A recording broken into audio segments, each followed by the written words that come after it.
2026년의 봄, 혹시 마음속에 오랫동안 품어온 그 길, 산티아고 순례길을 떠날 계획을 세우고 계신가요? 보내주신 자료들을 보니까요, 이게 단순한 여행 정보 그 이상이더라고요. 어떤 설렘, 또 막연한 두려움 같은 게 느껴졌습니다. 그래서 오늘 저희는 봄의 순례길로 떠나는 당신만을 위한 그런 맞춤 가이드를 한번 준비해 봤습니다. 수많은 길 중에 어떤 길이 당신의 이야기가 될지, 또 텅 빈 배낭은 무엇으로 채워야 할지, 그리고 길 위에서 마주할 순간들을 어떻게 준비해야 할지 저희와 함께 깊이 파고들어 보시죠. 네, 산티아고 순례길은 사실 단순한 트레킹 코스가 아니죠. 중세 시대부터 이어진 그 역사와 문화가 정말 살아 숨쉬는 여정입니다.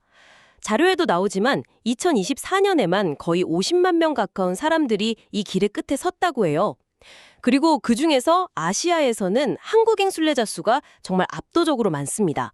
그만큼 우리에게는 뭔가 특별한 의미로 다가오는 길이 아닐까 싶어요. 그래서 이번 시간에는 그냥 정보를 나열하기보다는 당신이 길 위에서 마주하게 될 그 선택의 순간들에 대해서 같이 한번 고민해 보겠습니다. 좋습니다. 가장 첫 번째 선택의 순간, 바로 어떤 길을 걸을 것인가 이거일 텐데요. 제가 자료를 보니까 길이 하나가 아니더라고요. 그중에서도 가장 유명한 프랑스 길은 전체 순례자의 거의 절반이 선택한다고 하니까 처음 가는 사람 입장에서는 마음이 확 쏠리긴 합니다. 인프라가 잘 되어 있어서 초보자에게 좋다고 하고요. 그렇죠. 프랑스 길은 순례길의 거의 상징이죠. 그래서 순례자들 사이에서는 고속도로라고 불리기도 해요. 근데 이게 양날의 검일 수가 있어요. 한편으로는 전 세계에서 온 사람들하고 매일 어울리면서 정말 놀라운 공동체 의식을 경험할 수 있다는 엄청난 장점이 있죠. 하지만 혹시 당신이 이 길에서 어떤 진정한 고독, 깊은 성찰, 이런 걸 원하신다면 오히려 그 북적임이 방해가 될 수도 있습니다. 당신이 이 길에서 얻고 싶은 게 무엇이냐에 따라서 이 고속도로는 최고의 선택일 수도 아닐 수도 있는 거죠. 고속도로라는 말이 확 와닿네요. 단순히 사람이 많다는 걸 넘어서서 경험의 질 자체가 달라질 수 있다는 말씀이시군요. 그럼 좀 더 조용한 대화를 찾는다면요? 최근에는 포르투갈 길의 인기가 높아지고 있다고 하던데요. 맞습니다. 포르투갈 길은 특히 한 달이라는 시간을 내기 어려운 분들에게 아주 좋은 대안이 될 수 있어요. 포르투에서 출발하면 보통 열흘에서 보름 정도면 완주가 가능하거든요. 그리고 이게 정말 매력적인 게 내륙의 포도밭이랑 작은 마을들을 지나는 길이 있고요. 아니면 대서양 바람을 맞으면서 해안선을 따라 걷는 길이 있어요. 이 두 가지 중에 선택할 수 있다는 점입니다. 분위기가 완전 다르죠. 와, 해안길이라니 상상만 해도 너무 멋진데요. 자료에 나온 북쪽 길도 해안을 따라 걷는다고 들었어요. 가장 아름다운 길이라는 별명도 있던데 다만 고도 변화가 심해서 체력 소모가 크다고 하더라고요. 이건 약간 수행에 가까운 길일 것 같은데요. 반면에 은혜길은 1000km에 달하는 가장 긴 코스라고 하고요. 바로 그 지점입니다. 길의 이름이나 풍경뿐만 아니라 그 길이 요구하는 체력, 그리고 시간을 같이 고려하는 게 정말 중요해요. 그리고 또 하나, 바로 시기죠. 봄, 특히 5월은 걷기에 거의 완벽한 날씨라고 볼 수 있습니다. 해도 길어져서 여유롭고요. 다만 3월은 아직 좀 쌀쌀할 수 있고 4월은 좋은 시기긴 한데 2026년의 경우 4월 5일이 부활절 주간이라 그 전후로 인파가 몰릴 수 있어요. 일부 알베르게, 그러니까 순례자 숙소는 부활절이 지나야 문을 여는 곳도 있고요. 그렇군요. 그럼 처음 도전하는 입장에서는 역시 인프라가 잘 된 프랑스 길이나 포르투갈 길이 현실적인 선택이겠네요. 그런데 만약 한 달은 너무 부담스럽고 그래도 순례길의 상징인 프랑스 길을 경험해보고 싶다면요. 자료에 보니까 사리아에서 시작해서 마지막 100km만 걷는 방법도 있던데요. 네, 아주 인기 있는 방법입니다. 완주증을 받을 수 있는 최소 조건이기도 하고 4, 5일 정도면 충분하니까요. 그런데 여기서 이런 질문을 한번 던져볼 수 있어요. 그게 진짜 순례길을 경험하는 걸까? 혹은 체크리스트에 도장 찍는 여행 아닐까? 하는 그런 비판적인 시각도 분명히 존재하거든요. 바로 그게 궁금했어요. 뭔가 800km를 다 걷지 않으면 진짜 순례자가 아닌 것 같은 그런 기분이 들 수도 있잖아요. 하지만 길의 본질은 거리가 아니라 그 위에서의 경험에 있습니다. 100km를 걸으면서 깊은 깨달음을 얻는 사람이 있고 800km를 걸으면서도 그냥 아무것도 느끼지 못하는 사람도 있겠죠. 비슷한 대안으로 포르투갈 길의 마지막 100km 구간인 투이에서 시작하는 것도 정말 훌륭한 선택입니다. 프랑스길보다 덜 붐비면서 아름다운 숲이나 마을을 만끽할 수 있으니까 오히려 더 깊은 사색의 시간을 가질 수도 있고요. 중요한 건 남들이 어떻게 생각하느냐가 아니라 당신에게 주어진 시간과 조건 안에서 최선의 경험을 만드는 겁니다. 아, 마음이 한결 가벼워지네요. 자, 이제 마음은 정해졌습니다. 제 눈앞에 800km의 프랑스 길이 펼쳐져 있는 것 같아요. 그런데 막상 텅 빈 배낭을 보니까 어디서부터 시작해야 할지 막막하네요. 이 한 달짜리 여정을 이 작은 가방 하나에 다 담아야 한다는 거잖아요. 파리에서 생장피에드포르라는 시작점까지 가는 것만 해도 벌써 하나의 여정처럼 느껴지고요. 맞아요. 그 시작점까지 가는 길도 순례의 일부죠. 파리에서 가는 방법은 크게 세 가지입니다. 가장 일반적인 건 고속열차, TGV. 시간을 아끼고 싶다면 국내선 항공, 그리고 숙박비를 아끼면서 낭만을 즐기고 싶다면 야간버스라는 선택지가 있죠. 각자 장단점이 뚜렷하니까 당신의 예산과 스타일에 맞게 고르면 됩니다. 그렇게 무사히 시작점에 도착했다고 상상해 보니까 이제는 제 어깨를 짓누를 배낭이 걱정되기 시작합니다. 도대체 무엇을 넣고 무엇을 떼야 할까요? 자료에는 배낭, 신발, 침낭 이 세 가지를 가장 중요하게 꼽던데요. 네, 핵심부터 짚어보죠. 먼저 배낭. 보통 30에서 45리터 용량을 추천하는데 브랜드나 가격보다 훨씬 중요한 게 있습니다. 바로 당신의 토르소, 즉 등 길이에 맞는 배낭을 고르는 겁니다. 토르소요? 저는 그냥 배낭은 리트로만 고르는 줄 알았어요. 등 길이에 맞춰야 한다는 건 처음 듣네요. 대부분 그렇죠. 하지만 배낭 무게의 70%는 어깨가 아니라 허리가 지탱해야 합니다. 그래서 전문점에 가서 꼭 직접 매보고 허리벨트가 당신의 골반을 편안하게 감싸주는지 확인해야 해요. 이게 잘못되면 며칠 만에 어깨 통증으로 고생하게 될 거예요. 신발 얘기가 나오니까 벌써부터 발이 아픈 것 같은데요. 자료를 보니 무조건 발목까지 오는 중등산화라고 되어 있는데 요즘엔 가벼운 트레일 러닝화를 신는 사람도 많지 않나요? 어떤 장단점이 있는 건가요? 통적으로는 발목을 보호하고 어떤 지형에서도 안정적인 중등산화가 정석입니다. 하지만 무겁다는 단점이죠. 반면에 트레일 러닝화는 가볍고 통기성이 좋아서 발의 피로가 덜하지만 비 오는 날 젖기 쉽고 발목 보호가 약하다는 단점이 있습니다. 이건 사실 정답이 없어요. 당신의 발 모양과 걷는 습관, 그리고 무게에 대한 민감도에 따라 선택해야 합니다. 다만 어떤 신발을 고르든 절대적인 원칙은 새 신발은 금물. 최소 한 달 전 평소보다 10에서 15mm 크게 사서 내 발에 완벽하게 길들여야 합니다.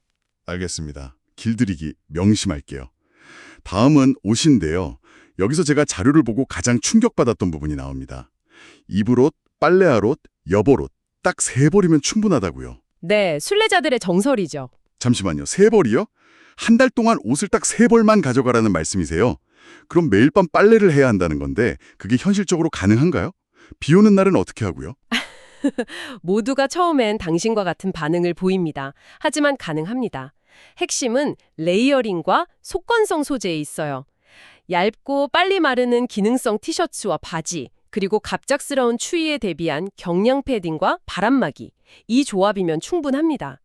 비 오는 날을 대비해서 배낭까지 덮을 수 있는 판초 외에는 필수고요. 저녁에 숙소에 도착해서 손빨래해서 널어두면 대부분 다음날 아침이면 말라요. 처음 며칠은 어색하지만 곧 이 단순함에 익숙해지고 오히려 해방감을 느끼게 될 겁니다. 해방감이라 상상이 잘 안 가지만 한번 믿어보겠습니다. 그리고 모든 알베르게가 침구를 제공하지 않으니까 가벼운 침낭이나 침낭 라이너는 필수라고 하고요. 그 외에 이건 정말 신의 한 수였다 하는 그런 아이템이 있을까요? 있죠. 먼저 순례자임을 증명하는 순례자 여권, 크리덴시얼은 기본이고요. 제가 추천하는 건 고체 형태의 샴푸바입니다. 샴푸랑 바디워시 겸용인데 액체가 아니라 셀 염려도 없고 부피와 무게를 획기적으로 줄여주죠. 그리고 가장 중요한 것, 바로 물집 관리 3종 세트입니다. 아, 그거요?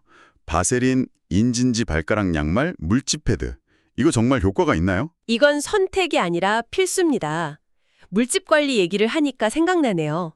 제가 길에서 만난 한 분은 첫날부터 물집 때문에 거의 울면서 걷고 있었어요. 바세린 하나만 제대로 발랐어도 발가락 양말로 마찰만 줄여줬어도 피할 수 있었던 고통이었죠. 그분 모습을 보고 정말 사소한 준비 하나가 순례길 전체의 경험을 좌우한다는 걸 다시 깨달았습니다. 만약을 대비해서 소독된 바늘과 실을 챙겨서 물집에 실을 꿰어서 진물을 빼내는 응급처치법을 알아두는 것도 좋습니다. 듣기만 해도 아찔하네요. 그 외 새벽 출발을 위한 헤드램프, 단체 숙소의 평화를 위한 귀마개와 안대도 필수품 목록에 있었고요. 자, 이렇게 모든 준비를 마치고 드디어 길 위에 섰습니다. 이제부턴 현지에서의 지혜가 필요할 텐데요. 순례자들의 집 알베르게부터 제대로 파헤쳐보죠. 알베르게는 크게 세 종류입니다. 지방정부가 운영하는 공립, 개인이 운영하는 사립, 그리고 기부로 운영되는 기부제. 공립은 한 10유로에서 14유로 정도로 가장 저렴하지만 예약이 안 되고 선착순이라 경쟁이 치열하죠. 반면에 사립은 17유로에서 22유로 정도로 비싸지만 예약이 가능하고 시설이 더 좋은 경우가 많습니다. 아, 그럼 공립은 저렴하지만 좀 더 순례자다운 고생을 감수해야 하는 거고, 사립은 편안하지만 비용이 더 들고 어쩌면 그 특유의 분위기가 덜할 수도 있겠네요. 이것도 결국 선택의 문제군요. 정확합니다. 그리고 어떤 알베르게든 다인실을 쓴다는 공통점이 있죠. 그래서 에티켓이 정말 중요합니다. 새벽에 떠날 땐 전날 밤 미리 짐을 다 싸두고 헤드램프 불빛은 최소화하는 그런 배려가 필요하죠. 그리고 베드버그 예방을 위해서 배낭은 절대 침대 위에 올리지 않는 게 좋습니다. 상상만 해도 피곤한데요. 매일 무거운 배낭을 메고 20km 이상을 걷는다는 게. 만약 정말 힘들면 방법이 없을까요? 왜 없겠어요. 약 5유로 정도를 내면 다음 목적지 알베르게로 짐을 보내주는 딜리버리 서비스가 있습니다. 많은 순례자들이 체력이 붙일 때 이 서비스를 현명하게 이용합니다. 이것 또한 진정한 순례가 아니다라고 말하는 사람도 있지만 몸이 망가져서 길을 포기하는 것보다는 훨씬 나은 선택이죠. 식사 꿀팁도 있더라고요. 메뉴 델디아, 오늘의 메뉴를 이용하면 12유로 정도로 와인까지 포함된 푸짐한 코스 요리를 즐길 수 있다고요. 다만 스페인의 시에스타 문화는 꼭 알아둬야겠어요. 오후 4시부터 5시까지 상점들이 다 문을 닫고 일요일에도 쉬는 곳이 많다니 미리 장을 봐두지 않으면 쫄쫄 굶을 수도 있겠네요. 맞습니다. 길 위에서의 정보는 부엔카미노나 와이즈 필그림 같은 스마트폰 앱을 통해 쉽게 얻을 수 있습니다. 현재 위치, 남은 거리, 숙소 정보까지 다 나오니까 길 위에 나침판 같은 존재죠. 그리고 여기서 정말 중요한 2025년부터 바뀐 완주증 규정을 짚고 넘어가야 합니다. 네, 저도 자료를 보고 이건 꼭 알려드려야겠다고 생각했어요. 콤포스텔라라고 불리는 완주증 규정이 더 유연해졌다고요? 출발했죠. 하지만 2025년부터는 어느 구간이든 상관없이 연속적으로 100km 이상을 걷고 마지막 도착 구간을 산티아고로 하면 완주증을 받을 수 있게 됐습니다. 와, 그 말은 이제 사람들이 몰리는 마지막 구간 대신에 프랑스길 초반의 그 아름다운 피레네 산맥 구간을 100km 걷고 나중에 산티아고까지 버스로 이동한 다음에 마지막 입성 구간만 걸어도 완주증을 받을 수 있다는 뜻이네요. 바로 그겁니다. 이건 순례자들을 여러 길로 분산시키고 길의 다양한 매력을 경험하게 하려는 취지죠. 순례의 의미를 마지막 100km라는 틀에 가두지 않겠다는 선언과도 같습니다. 다만 바뀐 규정에는 하루에 최소 2개 이상의 도장을 순례자 여권에 받아야 한다는 조건이 추가됐으니 더 꼼꼼하게 여정을 증명해야 합니다. 오늘은 봄에 산티아고 순례길을 떠나는 당신을 위해 길을 선택하는 고민부터 배낭을 꾸리는 현실적인 문제, 그리고 길 위에서의 지혜까지 함께 나눠봤습니다. 프랑스 길의 북적이는 공동체든 포르투갈 길의 고요한 해변이든 당신이 선택한 그 길이 바로 당신의 순례길이 될 겁니다. 맞습니다. 모든 준비는 결국 길 위에서 온전히 자기 자신을 마주하기 위한 과정일 뿐입니다.